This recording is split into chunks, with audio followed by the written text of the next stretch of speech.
Secondly, use facial imagery. I see so many websites that have very little faces of people. At the end of the day, we connect with people. We don't connect with websites.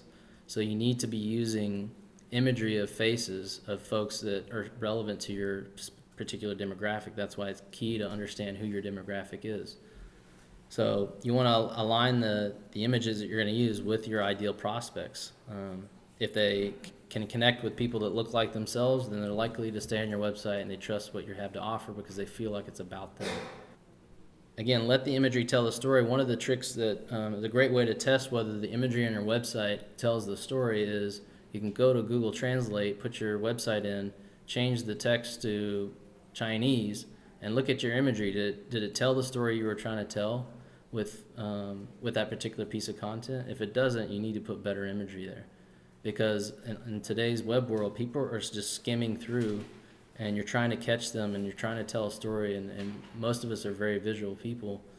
We use the imagery to really understand what you're trying to say. So a great way to test that when you feel like, great, I just put this awesome piece of content up, is go and translate it to another language and look at the imagery. Did it tell the story of what you were trying to say in that particular piece of content? It works well.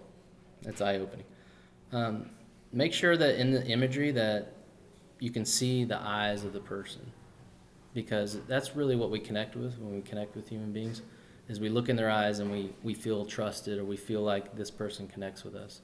So if you're using imagery, you want to make sure that you see the eyes of the individual. And then show the emotions of pain and pleasure. So there's obviously, in every market, there's pain and pleasure. There's something wrong in the market that you're trying to solve with your product or service. So make sure that you're showing both, not just happy people, not just people that are upset in the marketplace, but ensure that you use imagery to remind people about the pain in the marketplace, and then also use imagery to show them how your happy customers look when they're done buying your products. And then lastly, with facial imagery, you want to make sure it's always in the fold. So a lot of people don't understand what in the fold means. So if you think about a newspaper, in the fold is above the fold in the newspaper. So the same thing with a website.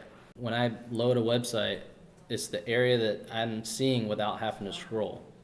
So in the area that I see right when I land on the website, I need to see facial imagery of your ideal prospect, because that's going to engage that person immediately, and they're going to feel comfortable on that website.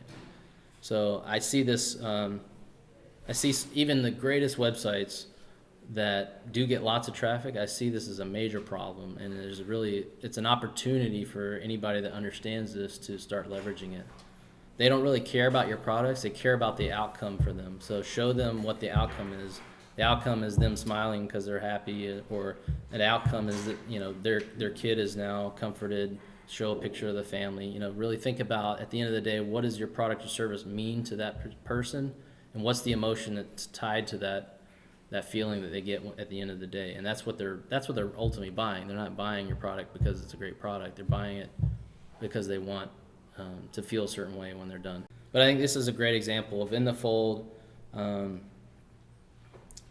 They're trying to sell credit cards, and they're using a gentleman here is all in the fold, and the call to actions are right next to him. So immediately this is engaging because I'm connecting with a person.